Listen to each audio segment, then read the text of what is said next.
قربانی کے جو مسائل ہیں میں نے اس سے پہلے بھی کئی بار آپ کے سامنے رکھے، موٹے انداز کے اندر دو چار باتیں میں بتا دوں۔ اس سال چاندی بہت مہنگی ہو چکی ہے، اور شاید یہ پہلا وہ سال ہوگا کہ اس سال کئی لاکھ لوگوں پہ قربانی واجب ہی نہیں ہوگی، کیونکہ اس سے پہلے چاندی بہت سستی تھی، کسی کے پاس 40,000 45,000 روپیہ اس پر بھی قربانی واجب ہو جاتی تھی، لیکن اس سال ایسا نہیں ہے۔ آج چاندی 2,85,000 روپے کلو ہو چکی ہے، یعنی 1 گرام چاندی 285 روپے کی مل رہی ہے۔ اس سال جو چاندی کا بھاؤ بڑھا ہے اس نے کئی لاکھ لوگوں سے قربانی جو ہے وہ واجب ہی نہیں رہ گئی ہے، تو 1 گرام چاندی 285 روپے کی آ رہی ہے۔ تو اس حساب سے اگر 52.5 تولہ چاندی کا اگر حساب جوڑا جائے، 11 گرام 664 گرام ملی گرام والا اگر تولہ لے کر کے، تو اس سال مالک نصاب بننے کے لیے کم سے کم 1,75,000 یا 1,80,000 روپیہ ہونا ضروری ہے۔ اس کی حاجت اصلیہ سے زائد اگر اس کے پاس میں موجود ہے تو اس پر قربانی واجب ہوگی، اور اگر اتنا وہ نصاب نہیں رکھتا ہے تو اس پر قربانی واجب نہیں ہوگی۔ موٹے انداز کے اندر یاد رکھیں، مالک نصاب بننے کے لیے اس سال 1,75,000 یا 1,80,000 روپے کی ضرورت ہے۔ ہاں، اگر کسی کا ایک سے زیادہ مکان ہے یا اور کوئی دکان پڑی ہے، چاہے کرائے پہ دی ہے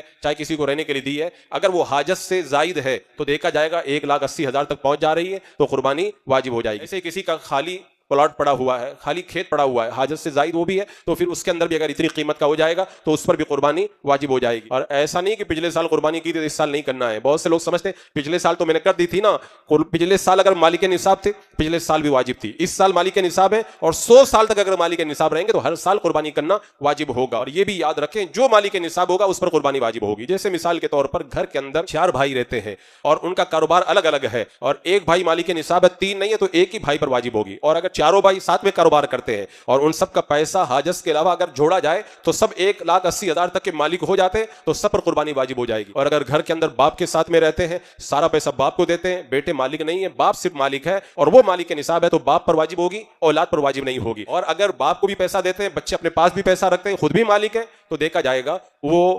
1,75,000 یا 80,000 تک کے مالک ہیں، تو ان لڑکوں کے اوپر بھی الگ سے قربانی واجب ہوگی۔ اور ایسا نہیں ہے کہ رمضان میں زکوٰۃ نہیں دی تو قربانی نہیں دینا ہے۔ اگر کسی پر زکوٰۃ واجب تھی نہیں دی لیکن قربانی واجب ہے تو قربانی بھی اس کو کرنا پڑے گا۔ جیسے زکوٰۃ دینا ضروری ہے ایسے قربانی کرنا بھی ضروری ہے۔ اور یہ بھی نہیں ہے جیسے لوگ سمجھتے ہیں کہ میں نے تو ابھی تک اپنا عقیقہ ہی نہیں کیا، میں کیسے قربانی کروں؟ عقیقہ کیا ہو یا نہ کیا ہو، اگر قربانی آپ پر واجب ہے تو آپ کو اپنی قربانی کو بھی ادا کرنا پڑے گا۔ اور قربانی کے اندر اس بات کا بھرپور خیال رکھا جائے کہ قربانی کے جو جانور ہو تمام عیبوں سے پاک ہو۔ بہت سے لوگ سمجھتے ہیں خصی جانور کی قربانی نہیں کرنا چاہیے، بالکل کر سکتے ہیں، البتہ دودھ دینے والی جو گابن جانور ہیں ان کی قربانی نہ کرنا بہتر ہے، لیکن اگر کوئی کرے گا تو قربانی تو ادا ہو جائے گی اگر شرطیں ان کے اندر پائی جا رہی ہیں۔ اور یہ بھی یاد رکھیں کسی بد مذہب سے قربانی نہ کرائیں، دیوبندی، وہابی، اس طرح کے جو گمراہ فرقوں سے جڑے ہوئے نہ ان سے قربانی کرائیں، نہ ان کو قربانی کا گوشت دیں، نہ کسی کافر کو قربانی کا گوشت دیں، چاہے آپ کے لاکھ تعلقات ہوں۔ پہلی بات تو غیروں سے تعلق بلا وجہ رکھنا جائز بھی نہیں ہے، اور اگر کسی غیر سے تعلق ہے کافر وغیرہ سے تو اس کو قربانی کا گوشت نہیں دے سکتے ہیں۔